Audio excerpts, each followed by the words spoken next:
Nous sommes entourés de plusieurs dictatures dans ce monde. Des dictatures qui veulent nous imposer leurs idées, leur idéologie, leur façon de faire et de penser.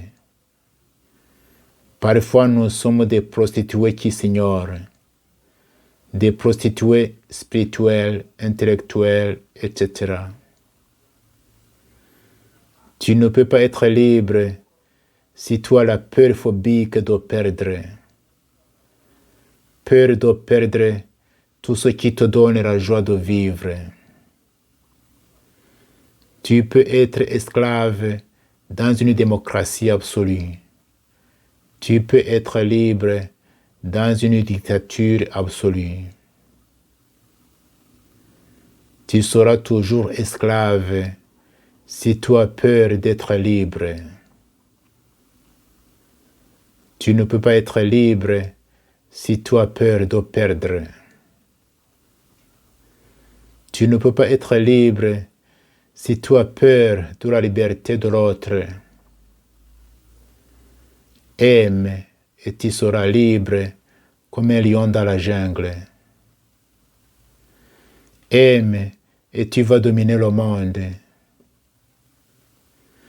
Tu vas dominer le monde si tu donnes la chance de vie et de survie à l'autre, même à ton bourreau. Soyez bénis et à demain. Je me souviens, il y a 25 ans, nous étions réunis dans une ville appelée Detmold en Allemagne. Nous étions des Hutus, des Tutsis et des Européens qui avaient vécu au Rwanda et qui connaissaient bien le pays. Il y avait parmi nous des religieux, des pasteurs, des prêtres et des laïcs. Nous avions passé toute une semaine dans une communion de prière et de partage fraternel.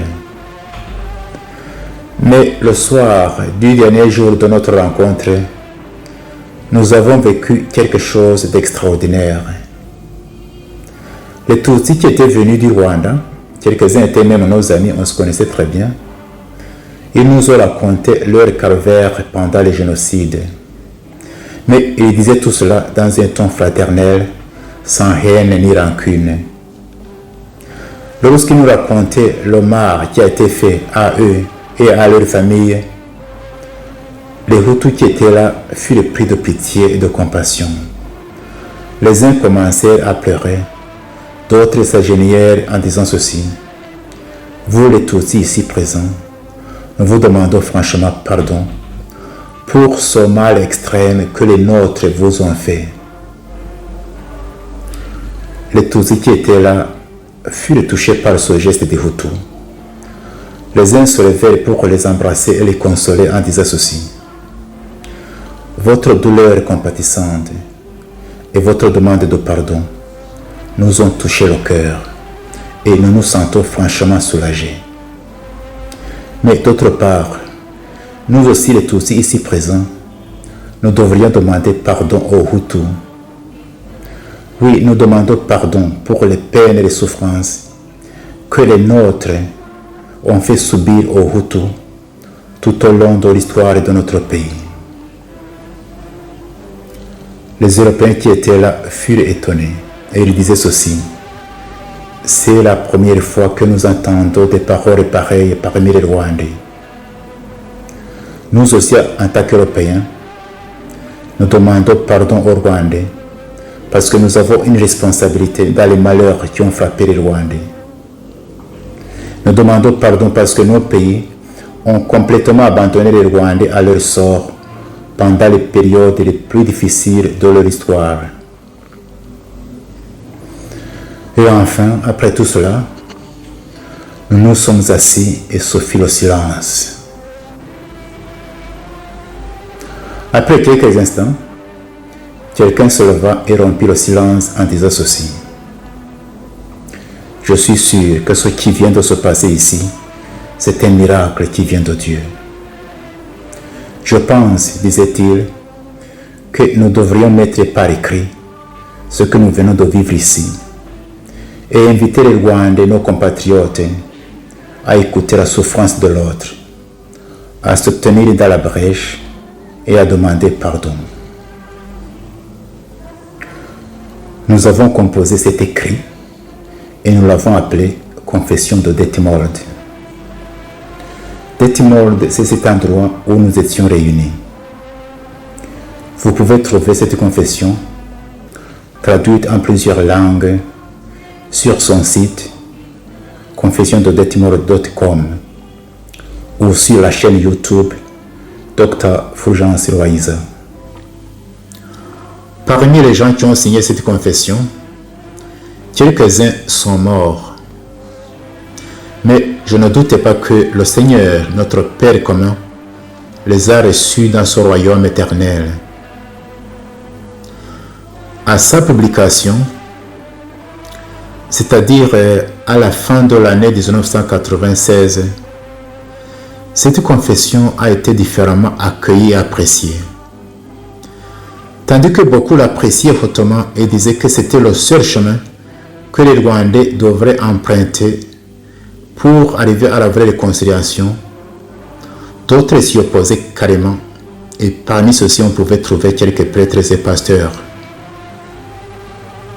J'ai même entendu qu'à la radio Rwanda, à ce moment-là, on aurait diffusé la confession des Hutus seulement et laissé de côté la confession des Tutsis. Mais moi je pense que cette confession peut être une grande source d'inspiration pour la vraie réconciliation des Rwandais, c'est-à-dire la réconciliation entre les Rwandais eux-mêmes, mais aussi la réconciliation entre les Rwandais et leur histoire. Et ainsi les aider à sortir de cette impasse d'accusations mutuelles devant les tragédies qui ont endeuillé les Rwandais. Je conseillerais aussi à ceux qui liront cette confession de ne pas s'attarder inutilement sur sa lettre, mais plutôt sur son esprit. Il y a 3 leçons que nous pouvons tirer de cette confession. La première leçon est celle-ci. N'aie pas peur d'écouter la souffrance de l'autre et de la laisser pénétrer ton cœur. Deuxième leçon. N'aie pas peur d'exprimer tes propres souffrances, tes peines, tes peurs, mais alors sans haine ni rancune. Troisième leçon. N'aie pas peur de demander pardon à ceux que tu as fait souffrir. Et si par hasard tu vis avec les victimes dont les bourreaux sont morts, et si d'autre part tu as des liens quelconques, réels ou perçus, proches ou lointains, avec ces bourreaux, n'aie pas peur de te tenir dans la brèche et de demander pardon. Comme ça, d'une façon presque miraculeuse, tu vas soigner beaucoup de blessures des Rwandais, des blessures du présent et du passé. Comme cette année, cette confession va célébrer son 25e anniversaire,